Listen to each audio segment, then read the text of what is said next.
Hello ladies and gentlemen, I'm back. I wanted to thank you guys so much. We almost have 500 subscribers, 2,000 hours of views. You guys rock.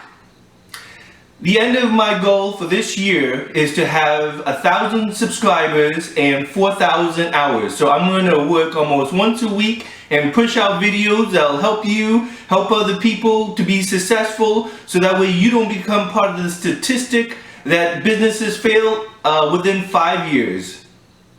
And I am just energetic and happy to get back into the grind.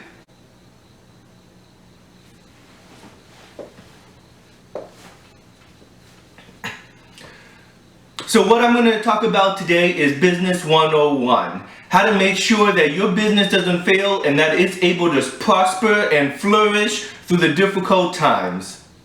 So one of the aspects that I wanted to talk about today is building businesses that last. I know I talked about how to start a business, but the reality is that businesses fail within 5 years, and I don't want you to be part of that statistic. I want you to be successful, and I want you to outdo me.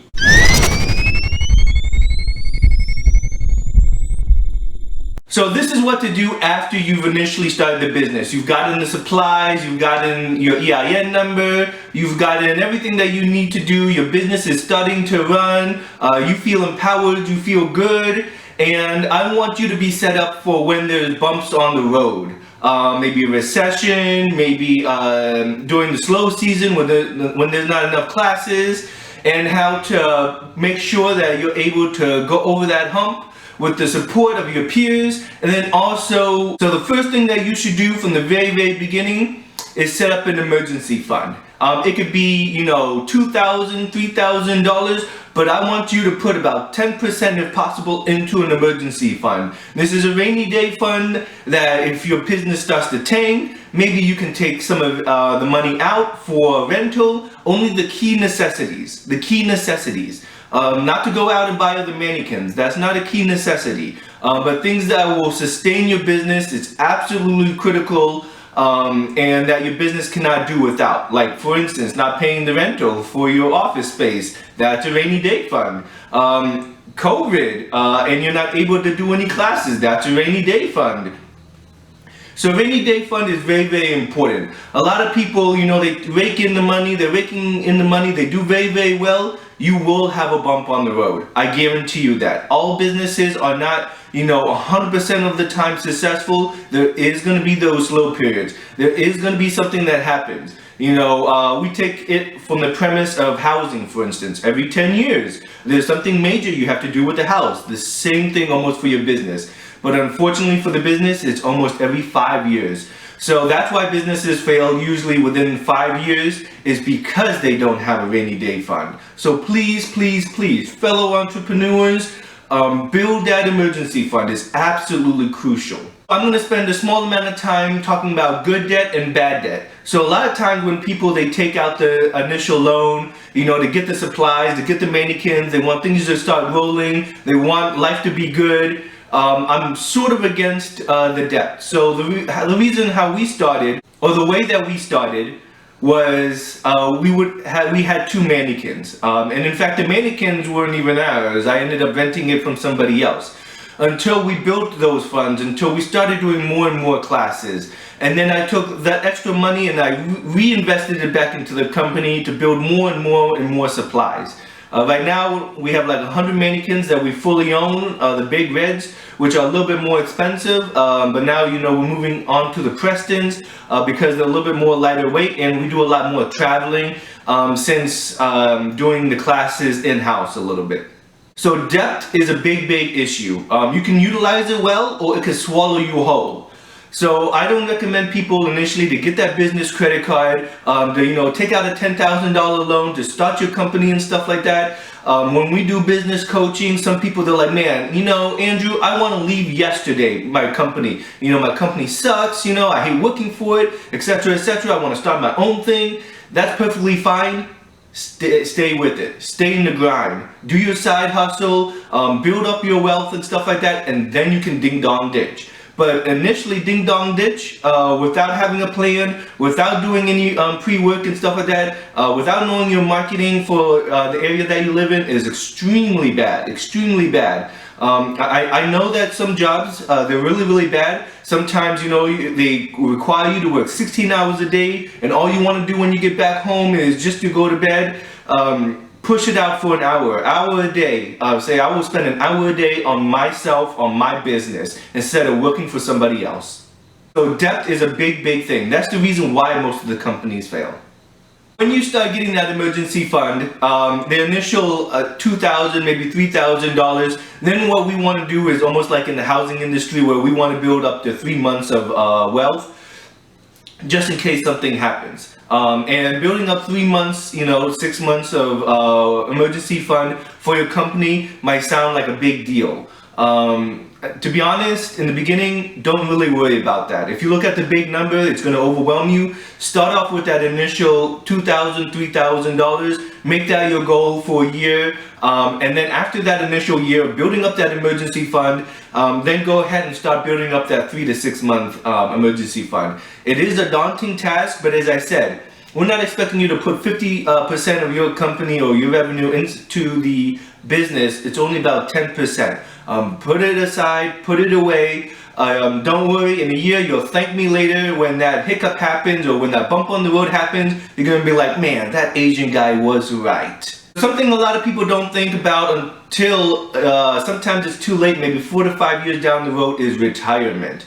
And on top of retirement, I also want you to start thinking about, yes, this is your baby. Yes, you want it to last for a long, long time, but also how to set up your business so that way eventually you can pass it off to somebody else. And that's extremely crucial in the very beginning, to set up your company so that way you can pass it off to somebody else. You can either sell it or pass it off to your siblings, or unless you really, really do want your company to fold, which you'll be losing out on money, I wouldn't recommend that. So whenever you initially start doing well, always think about, okay, in 20 years, am I going to sell my company? In 20 years, am I going to pass it off to my relative? Am I going to pass it off to my sibling? So it's very important that you set up your company in a way where you are able to pass it off, that you do have good financial records, that you do have good record keeping, that you build a name for yourself, you build a household name for yourself. So when people, they ask, you know what, my CPR certification is about to expire, what company should I use? I know of a company, Campaign Pay It Forward. And that's exactly what I mean by a household name. You know, in about 10 years, people may not start Googling names. 10 names may not pop up on Google. What's going to end up happening, like Alexa, Siri, and stuff like that, people are going to be like, hey Siri, hey Alexa, what's the CPR AED company that I should use? If you're not on the top 3, they won't even mention your name.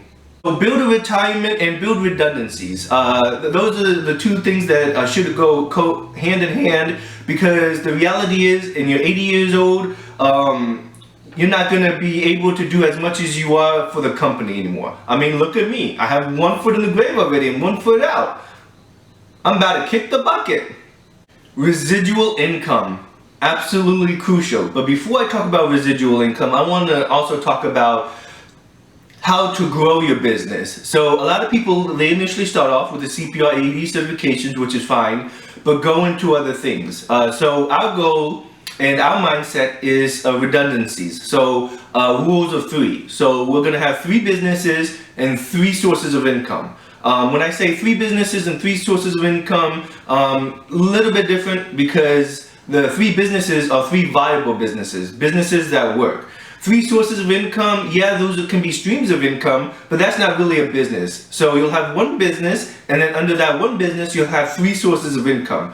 So you should have, if you do the math correctly, 9 sources of income, which is pretty phenomenal. So you do the initial CPR AED certification by the American Heart Association, by the American Red Cross, by ASHI, by all the other certification agencies that you can think of, which is probably only about 5. And then you want to say, hey, maybe I can sell AEDs. Maybe I can sell CPR masks. Hey, people, they've always talked about wanting a first aid kit, and they keep saying it to me, they keep mentioning it to me. Start selling those. It's very, very easy. And I'm going to make another video next week on how to get certifications for cheaper and negotiate with your agency. And then also how to negotiate for cheaper AED prices, where to find first aid kits, where to find CPR masks. So make sure to be on the lookout for that video coming next week. That's if I don't die first. To a certain extent, now you have the 9 sources of income. Now you're starting to build residual wealth. So wow, I swear I speak English. So once you do build up residual income, then you can start taking a side back. And taking a side back is absolutely critical, especially in your later years. So that way my assistant manager usually handles everything. He's phenomenal. Now when I did take a step back starting this year, and I'm just teaching classes that I like and I'm not really running the business. I wasn't really meant to run a business in the very beginning. For those of you who know my story, I had worked for the federal government, and then I started teaching off on the side. I was required to work during the government shutdown, so I was looking for another source of revenue.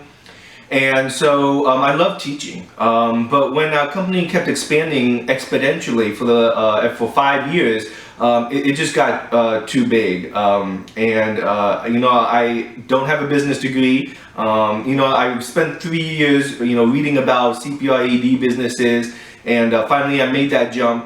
But you know, overall, to be honest, I still don't think that I can adequately run a business. And so I ended up getting my assistant, who's very good in the admin work, knows, you know, very passionate about running a business. So that way it enabled me to do what I actually enjoyed, which was teaching classes, which I'm able to do now. If you found enjoyment, if you stayed on for the whole video, thank you so much. Once again, I've hit the halfway point of my goal, having around 500 subscribers, 2,000 hours of video. And I really appreciate you guys. Please definitely keep on liking, keep on commenting. I'll get back to you as soon as I can, and keep hustling. I'm gonna be serious. You know, the hustle is real, and you guys are doing a great job. If you need any help, you know, you can comment below. You can find an email, or if you have any ideas on videos also. I'm always looking for different ideas. How can I help you? That's the reason why I started making videos, is how can I help you?